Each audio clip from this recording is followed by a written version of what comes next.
غالب وہی قوم آتی ہے، وہی امت آتی ہے، وہی جماعت آتی ہے، وہی افراد آتے ہیں جو نڈر بن جاتے ہیں، جو اپنے اندر سے ڈر نکال دیتے ہیں۔ طاقت کتنی بڑی سامنے کیوں نہ ہو، اسلحے کتنے بڑے کیوں نہ ہوں، کتنے زیادہ کیوں نہ ہوں، اور مقابلہ کتنا سخت کیوں نہ ہو، مادی اعتبار سے سامنے والا کتنا ہی طاقتور اور مضبوط کیوں نہ ہو، لیکن ان کے ایمان اور یقین کی طاقت ان کو سب سے زیادہ مضبوط بنا دیتی ہے۔ وہ ڈرتے نہیں ہیں۔ اللہ نے مسجدوں کو آباد کرنے والوں کی نشانی ایک یہ بھی بتائی ہے، وَلَمْ يَخْشَ إِلَّا اللَّهِ، اس کے اندر سے اللہ کے سوا ہر ذات کا ڈر نکل جاتا ہے۔ پھر وہ ڈرتا نہیں ہے کسی سے بھی، نہ بادشاہ سے ڈرتا ہے، نہ حاکم سے ڈرتا ہے، نہ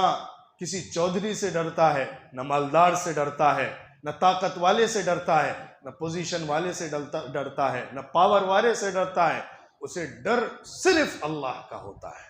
کیونکہ وہ یہ سمجھتا ہے کہ سارے کے سارے دنیا کے اندر بونے ہیں،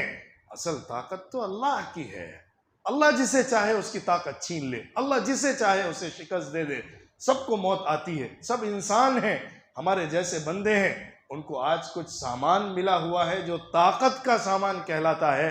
کل وہ چھن سکتا ہے، لیکن وہ ذات جس کے ہاتھ میں طاقت ہے اور کوئی اس سے طاقت چھین نہیں سکتا، جس کے ہاتھ میں پاور ہے اور اس سے کوئی پاور نہیں لے سکتا، جس کے ہاتھ میں ملکیت ہے اور اس سے کوئی ملکیت میں شرکت نہیں کر سکتا، جس کے ہاتھ میں مکمل قدرت اور قبضہ ہے، اس میں کوئی بھی ادنا برابر بھی حصے دار نہیں بن سکتا۔ اس کی ذات سے جب میں جڑ گیا ہوں تو سب سے زیادہ طاقتور میں بن گیا ہوں۔ اس کی مثال ایسی ہے جیسا کہ آپ کے محلے میں دکان ہو، مارکیٹ ہو، اس مارکیٹ میں کچھ دشمن عناصر جو لوگ آ کر لوٹ مار کرتے ہوں، لوٹ مار کے لیے آ جائیں اور وہ دکان کے اندر لوٹ مار کر رہے ہوں، لیکن انہیں یہ معلوم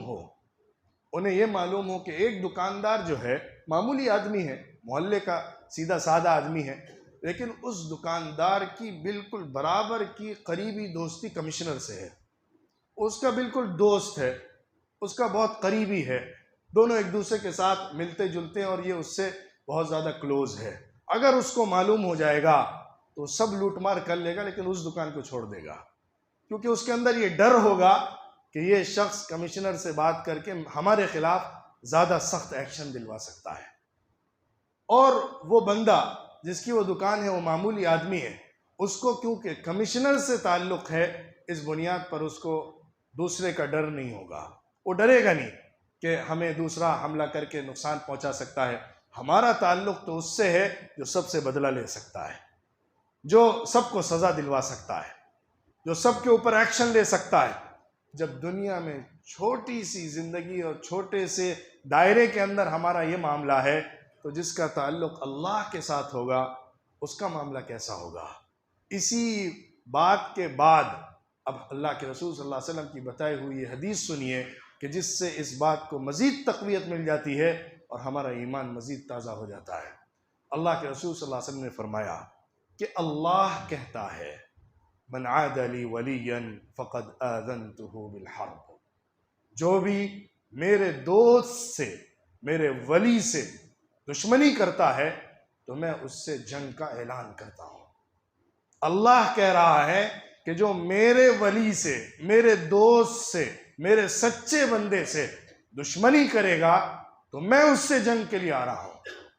آپ سوچئے، جو اللہ کا بن گیا، جو اللہ کا وفادار ہو گیا، جو ایمان میں سچا راسخ ہو گیا،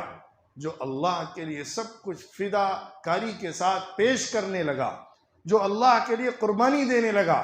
جو اللہ کی محبت کو دل میں سجانے لگا، جو ہر ایک کے ڈر سے نکل کر ایک اللہ کا بن گیا، تو کیا اللہ اس کے لیے مقابلے میں نہیں آئے گا؟ اللہ کے رسول صلی اللہ علیہ وسلم نے بتایا ہے کہ اللہ رب العزت اس کو نقصان پہنچانے والے سے خود مقابلہ کرتا ہے۔ یہ مقابلہ دنیا میں بھی دیکھا جاتا ہے کہ آخری انجام اہل حق کے حق میں ہوتا ہے، لیکن اصل تو انجام آخرت کا انجام ہوگا، جس میں اللہ رب العزت ایمان والوں اور سچے اور مخلص بندوں کا بدلہ ان سے لے گا جنہوں نے ان کو ستایا تھا اور ظلم کیا تھا۔ دنیا میں بھی یہ ظاہر ہوتا ہے اور آخرت میں بھی ظاہر ہوگا۔